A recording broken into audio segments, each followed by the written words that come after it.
Mr. Neuer, many thanks for having accepted to have such a conversation with us, with our association Setteottobre that I, in this case, represent. We are absolutely appreciative and extremely interested in all you do within the UN Watch, but I mean, maybe also to the benefit of our future audience, let's say, of this conversation, maybe if you can tell us something about UN Watch, what is the scope, what is the mission of the organization? Thank you. Sure. So UN Watch was founded in 1993 by a great American named Morris Abram. He was a civil rights leader in America in the early days before it was popular, before it was fashionable, meaning in the 1950s. He was very close with Martin Luther King. He helped get him out of prison. He connected him to the Kennedy family. Morris Abram, our founder, won one of the leading cases for the equal rights for Black people in America in 1963. And eventually he was made US ambassador to the United Nations European headquarters in Geneva. This was from 1989 until 1993. And then he created UN Watch. Our founder, Morris Abram, was himself a member of a United Nations Human Rights Committee in the 1960s. He helped write the draft declaration, the Convention Against Racism in the 1960s. And wanted the United Nations to work. He actually supported US donations and funding of the UN, but he saw that many UN bodies were not performing the way they were supposed to, that some UN bodies were getting hijacked by dictatorships. We remember Colonel Muammar Gaddafi his regime being chair of the Human Rights Commission in the year 2003. It's a famous example. More recently, at the Women's Rights Commission, the Islamic regime in Iran was elected as a member in 2021. The past year, the Kingdom of Saudi Arabia, where things are getting a bit better, but still women require permission of a guardian to do many things in life. Saudi Arabia was the chair of the UN Women's Rights Commission. And of course, the discrimination against Israel, which is very widespread and systematic at the UN, the General Assembly.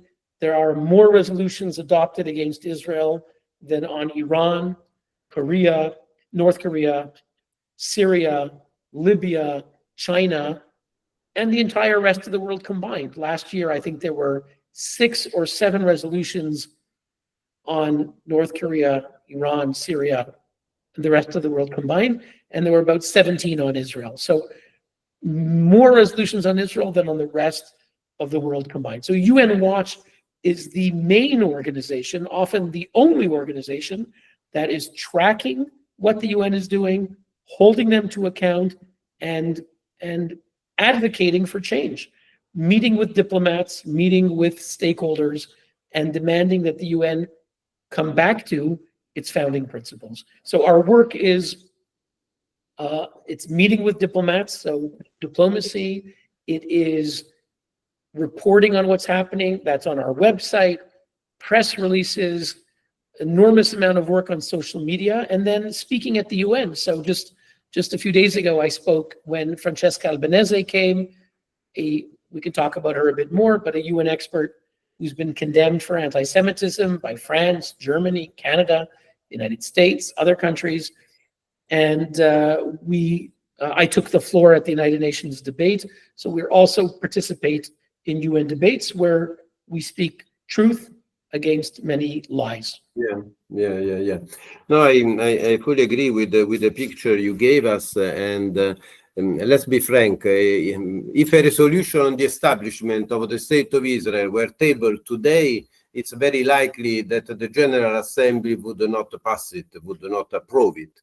And I myself, although to a limited extent with comparison to your experience, I've been working UN at our perm rep to New York during 3 years at the beginning of the century, and I already noticed that there was a sort of a transformation within the UN.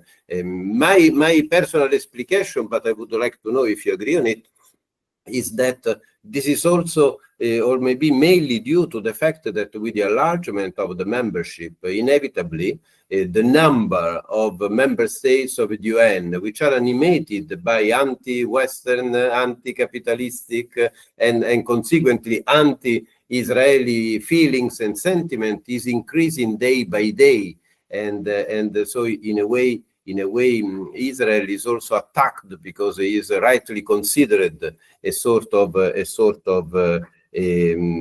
Western outpost in the Middle East region. I mean, to the extent that I remember, for instance, the Durban conference, which was intended to be against racism in 2003, turned up in a sort of anti-Israeli conference. I mean, that was very, very, very difficult to limit in the damages it was doing. I mean, absolutely. Look, as you said, the Durban conference was actually the first one. Was in 2001. Was supposed to be the World Conference Against Racism.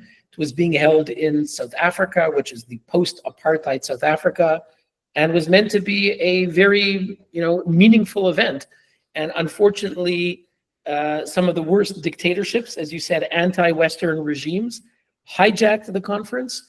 The Islamic countries and radical left-wing anti-Western, anti-Israel activists came in the thousands. They hijacked the non-governmental conference, which was on the sidelines. This was the civil society event. They adopted a horrible declaration accusing Israel of genocide and apartheid, which in a way was a forerunner, was a premonition of the campaign that we see now with Hamas and its supporters around the world. We got the preview in 2001, in August, September 2001, days before 9/11. We got the preview of what they were planning. And, there's a group called NGO Monitor, which for many years referred to a Durban strategy by the non-governmental organizations. And I wasn't sure if it was really a strategy, but it seems like it was. They adopted this declaration in August, September 2001. And now we see that sadly groups like Amnesty International, which were once very important groups focused on political prisoners, is now one of the leading anti-Israel groups, disseminating around the world in huge posters the blood libel that Israel is committing genocide, which is a terrible lie, which is used to justify attacks against Jews around the world. Amnesty International is a big part of that. So you're quite right. The Durban conference was one of the premonitions for what we're seeing today. I was happy to see in 2009, when we had the second round of the Durban conference was held in Geneva. It was called Durban 2, or the Durban Review Conference.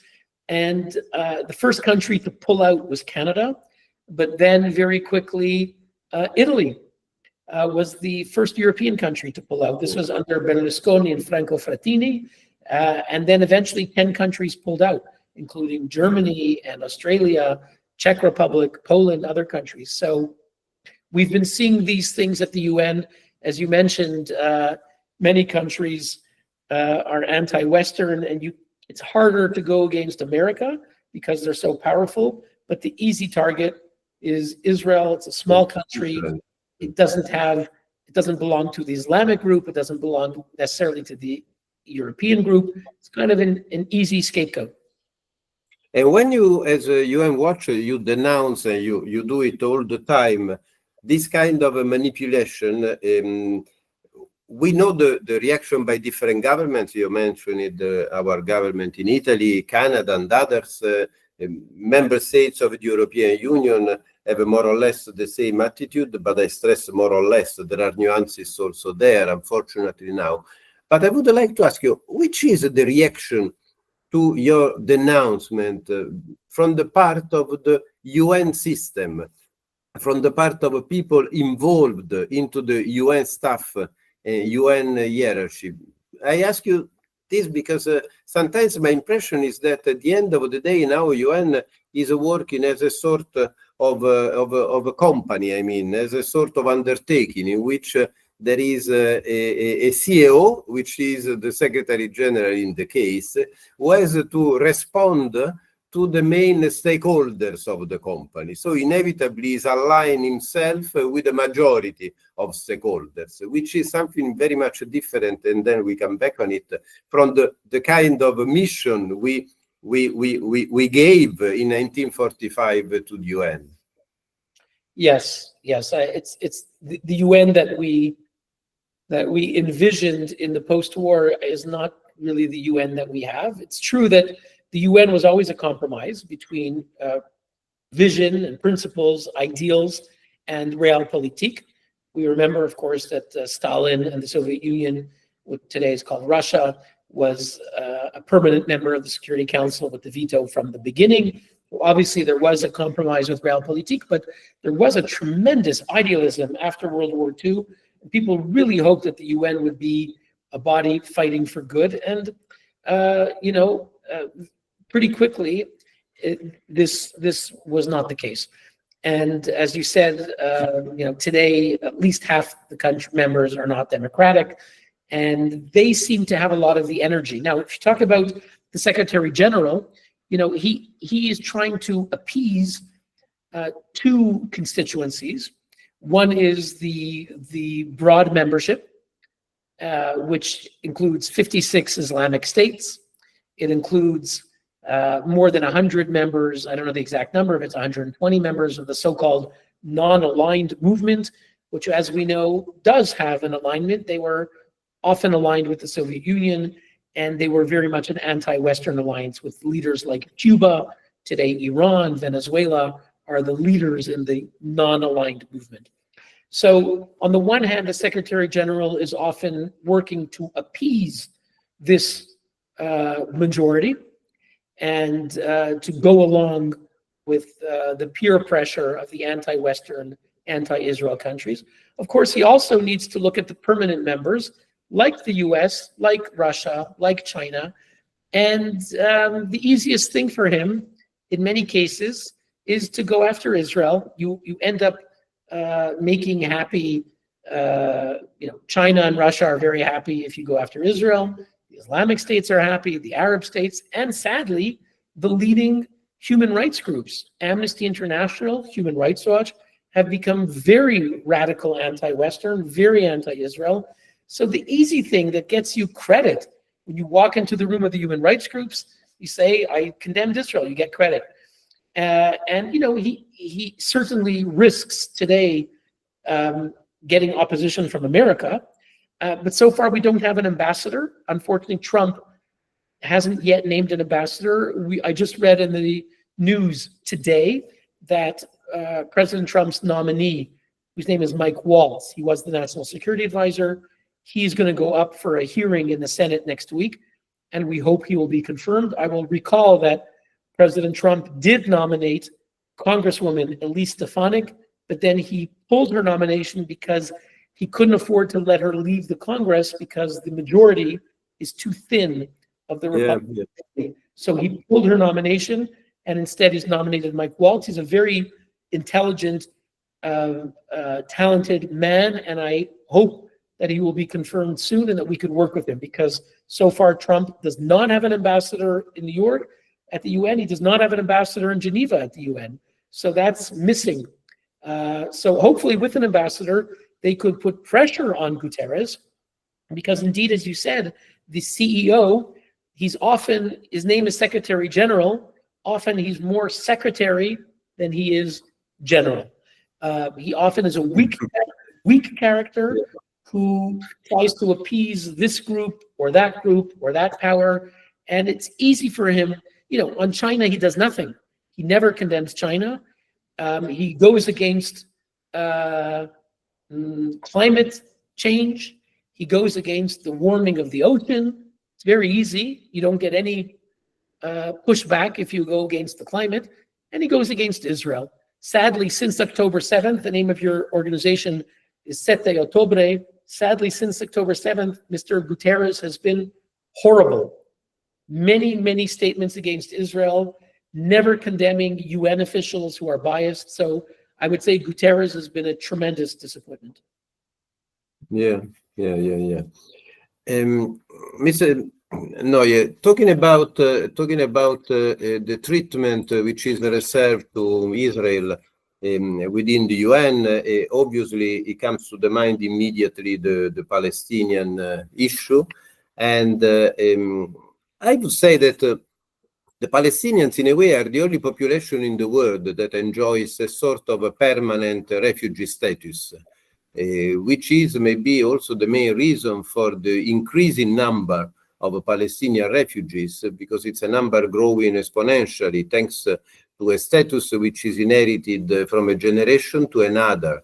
In 1945, their number was more or less 750,000. Today is almost 6 million, according to many data. And this has led to a gigantic mobilization of resources. But most than that, I mean, above all, led to the establishment of UNRWA, a dedicated UN organization, which, unlike the UNHCR, seems not deeming the granting of a foreign country citizenship as the ideal end state for a refugee. And in addition to that, which is absolutely peculiar to the Palestinian people, talking about UNRWA, we see that there are more and more evidences about the links existing between UNRWA and Hamas. The agency's offices covered the headquarters of terrorists. Even many officials of the agency have been revealed to be active militant. And also looking to the future, the UNRWA-run schools use textbooks which are funded by the international community, but that deny the existence of Israel and propagate hatred against the Jewish people. So, frankly, what do you think about UNRWA? What we can do, I mean, to exert a better control on its own activities? Do you think it's possible to have a remedy to the situation? Maybe we need new structures, or a sort of a strict monitoring on it, because I mean, until now, it seems the mission was totally a failure, and quite the contrary, it is in a way, I mean, propagated hatred and contributing to the conflict. I mean, also educated the young generations, I mean, to the hatred for Jews. Look, I agree with you. UNRWA was created around 1949 with good intentions. America was a big part of it. They were trying to help Palestinians who were displaced as a result of the war, which was a war of the Palestinians and about 5 Arab states combined in a declared jihad to destroy the birth of Israel, which was voted for by the United Nations. And they said, no Jewish state. The United Nations, of course, voted for a Jewish state and an Arab state to be created in what was then called Palestine. And the Arabs said, absolutely not, no Jewish state on even 1 centimeter. And they went to war against Israel, the Jewish state, and they lost. And you had displaced Arabs.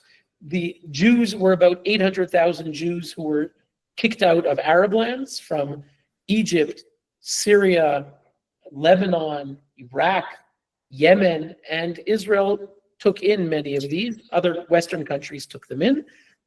In Italy, you've taken in, after 1967, many of the Jews from Libya who were pushed out in pogroms. And the displaced Palestinians were going to be helped by UNRWA. Very quickly, the opposite happened. The opposite. UNRWA did not help the Arab refugees. They tried to preserve them, as you said, as perpetual refugees, telling them they're going to go back to dismantle Israel, So very quickly, by the early 1950s, UNRWA acquired a pathological agenda. I'll say that again, a pathological agenda. UNRWA's purpose was not to help these Arabs move on with a new life in Lebanon, in Syria, in Jordan, but the opposite, telling them, no, don't create a new life. You're in a neighboring Arab country. They speak Arabic. They worship Islam. They're Sunni Muslims. They have your culture. You can integrate easily, okay? Since World War II, there were many refugees moved from one country to another in Pakistan, in Europe, and certainly when they went from one country to another and they went to a neighboring country, which spoke the language, same religion, similar culture, they moved on. Only here, the opposite happened. They said, don't move on. Don't build a future. Your only goal is to dismantle Israel. And so, 75 years later, after we, the taxpayers of Europe, of Canada, of America, have given billions and billions of dollars, how many Arab refugees have been resettled? The answer is 0. 0 Arab refugees were resettled. As you indicated, they deliberately kept them from, you said, 700,000 to now 6 million. The opposite. There's more refugees than there were. It's a pathological system, to quote the the foreign minister of Switzerland, Ignazio Cassis, who said, UNRWA is not part of the solution. He said this in 2018. UNRWA is not part of the solution. They're part of the problem. Perpetual refugees. He said, we are perpetuating the problem. He said it's an absurd logic. It's an absurd logic. So today we have UNRWA, as you said, teaching Palestinians that their goal is to dismantle Israel, teaching them that when they get money from Italy, from the EU, from France, from America, up until recently, that to build the homes, hospitals, and schools, they're given cement in Gaza. They said, no, not going to build a home here. We're going to build a terror tunnel. So with the cement that we gave them, they built hundreds and hundreds of kilometers of terror tunnels. All of Gaza are terror tunnels built with our money, our cement, to go into Israel, because UNRWA taught them their job is to dismantle Israel. And so we should not be surprised that the head of the UNRWA union, 30,000 teachers, 30,000 employees, was a man named Su'ail al-Hindi, who is an elected member of the Hamas political bureau, one of the leaders of Hamas. And for decades, he was an UNRWA teacher, an UNRWA school principal, head of the union in Gaza, and he's one of the Hamas terror chiefs. Same in Lebanon. The head of the UNRWA teachers union was Fathi al-Sharif, teacher, school principal, head of 2,000 UNRWA teachers, and the Hamas terror chief in Lebanon. He was eliminated by the IDF, by Israel, in September or October of last year. And the day that he was killed in Lebanon, outside of Tyre, Lebanon, Hamas announced, Israel killed our leader. The leader of Hamas, and there's a video of him, 3-minute video of Fathi al-Sharif, UNRWA teacher, UNRWA school principal, UNRWA union leader, mixing with Hamas terrorists. So the leaders of UNRWA are the leaders of Hamas. And the EU is silent. They don't say anything. They keep giving money. I want to make an exception. America stopped giving money. Sweden stopped giving money. The Netherlands announced they're going to begin defunding UNRWA.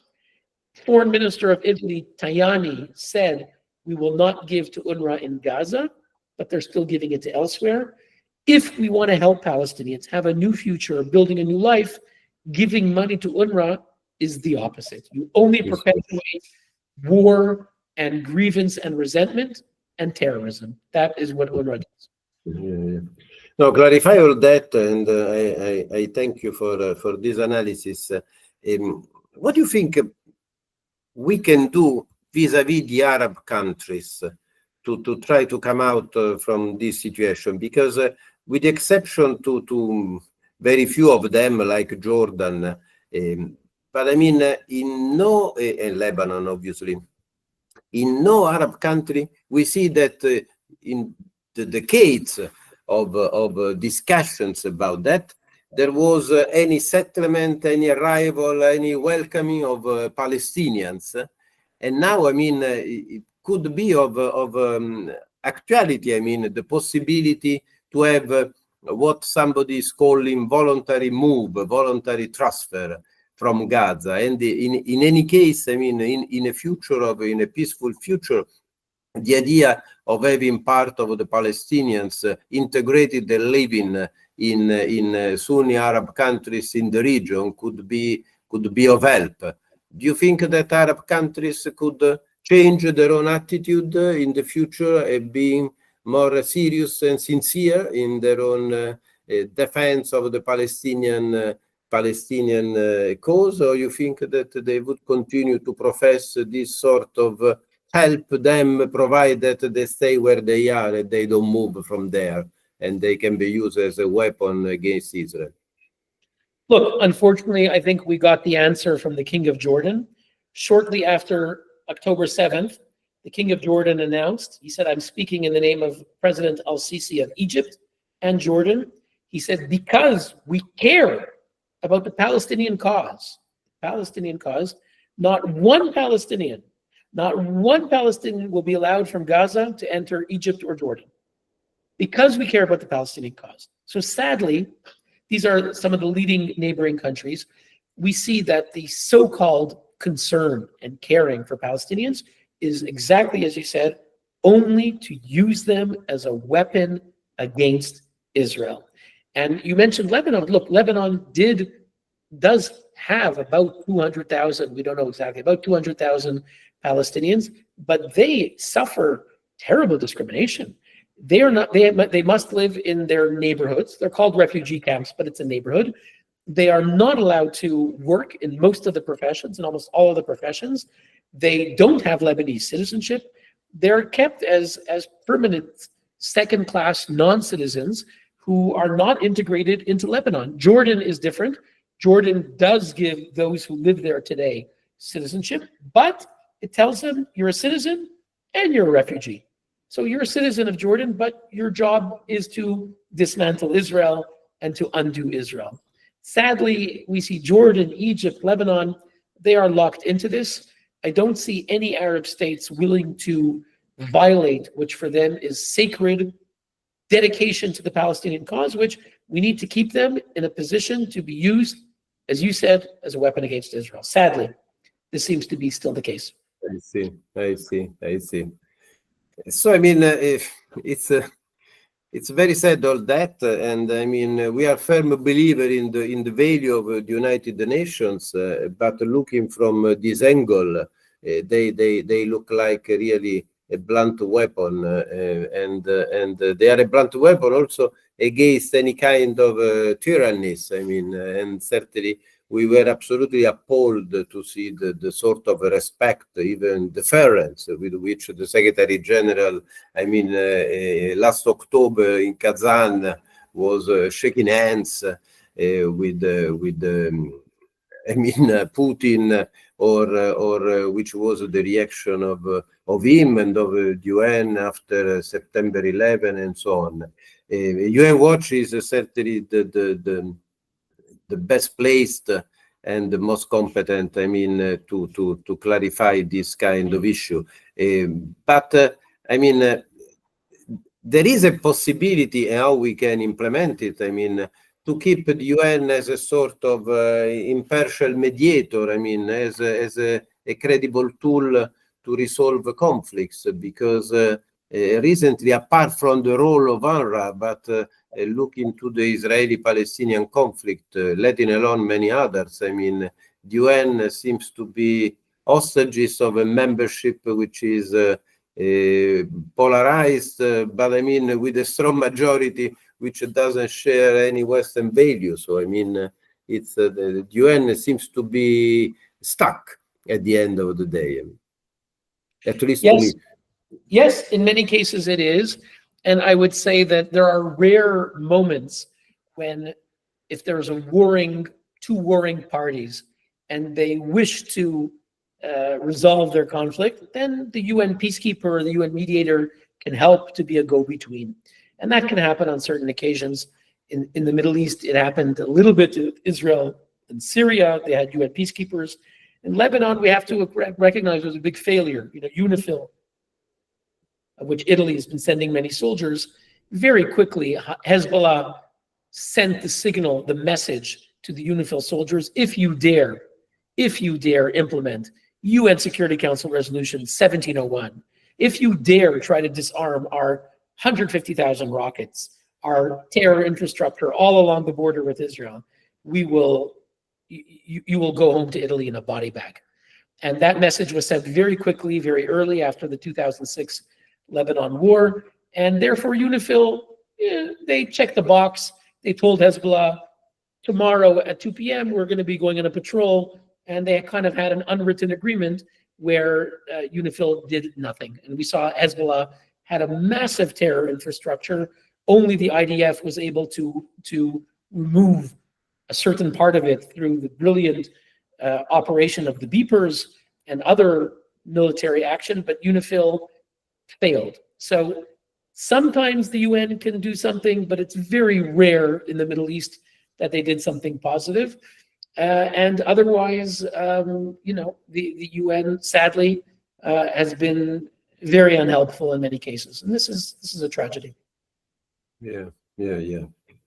Listen, we mentioned it. I mean, the special rapporteur for the UN for the occupied Palestinian territories. I mean, Francesca Albanese at the beginning of our conversation, and I mean, once again, the very fact of dedicate a special rapporteur to the occupied Palestinian territories already, I mean, a disclaimer, meaning that don't worry, I'm not defending Israel. I'm not, propagating the reasons of both parties, but I had already made my choice. Obviously, I mean, that is self-evident, I would say. But it's also true, as you denounced it when you took part in our event in Milano last June of last year, that the kind of influence that Special Rapporteur Albanese is having is increasing dramatically day by day. And once again, we are in presence of somebody who is more part of the problem than any possible part of a solution. She was reconfirmed, so we are going to deal with her for a long time. But what you can do at least to reorient the work of her, or at least to reorient the assessment of her work, which is made once she presents, every time she presents his own reports, to the UN system, in order to strike a better balance, and not necessarily to marry the theories she's propagating all the time. Sure. Look, let's reaffirm and recognize who she is and what she's doing. As you said, the mandate itself shows the bias. Her mission the mandate was established in February 1993, and the mandate is to investigate Israel's violations, only Israel. So Hamas does something that's not in my mandate, only Israel's violations. Okay. The next thing is recognize who this person is. It would be hard to come up with someone more extreme from the Western world, who graduated from universities in Italy and England, to come up with someone more extreme, who routinely justifies Hamas, who routinely says violence is legitimate, who has made overtly anti-Semitic statements. When she wrote to her priest on Facebook in the summer of 2014 from her town, Ariano Irpino, in Avellino, and she wrote, Don Antonio Blundo, the bishop, the acting bishop in her town. She said, Israel's killing Palestinians, and we need to raise money for UNRWA. Francesca Albanese used to work for UNRWA. And she says, but America is subjugated. America is controlled by the Jewish lobby. And Europe is subjugated by the guilt of the Holocaust. So to say America is controlled by the Jewish lobby, this is 1930s anti-Semitism. It's not new anti-Semitism, it's old anti-Semitism. When she said, when there was the massacre of the Charlie Hebdo journalists, and she wrote on Facebook, she shared a Facebook post, an article that's blaming the CIA and the Mossad for the Charlie Hebdo massacre, which of course was done by Islamic State, Daesh terrorists. So we're dealing with someone who is crazy, who is fanatical, who's extreme, who is the opposite of what a UN rapporteur is supposed to be. A rapporteur is supposed to be someone who is doing research, who is cautious, who is moderate, who is sharing information with the country concerned. She is the very opposite. The moment Hamas says 180,000 Palestinians have been killed, she tweets it right away. 300,000 Palestinians are killed, she tweets it right away. Anything crazy, she tweets. No sources, no checking, no facts. So we're dealing with someone who could not be more extreme. Now, a decade ago, when there was someone like this in that position, Ban Ki-moon condemned him. Human rights groups, there was someone named Richard Falk. He had this position 10 years ago. Ban Ki-moon condemned him. Human Rights Watch kicked him off their board. Member states condemned him. Today, Guterres says nothing about Albanese. She compares Israel to the Nazis. Guterres says nothing, not a word. Only France, Germany, Canada, the US have condemned her for anti-Semitism. The Netherlands opposed her reappointment. Where is Italy? Where is Prime Minister Meloni? Silence. This is something very wrong. It cannot be that an Italian is at the UN justifying Hamas, justifying terrorism, making anti-Semitic statements, distorting the Holocaust, and the Prime Minister of Italy is silent. This is a terrible thing. So I use this moment to urge the Italian government and those who are friendly with the Italian government, Prime Minister Meloni, you cannot be silent. Make a statement. To stop the appointment, it's too late. She had the reappointment.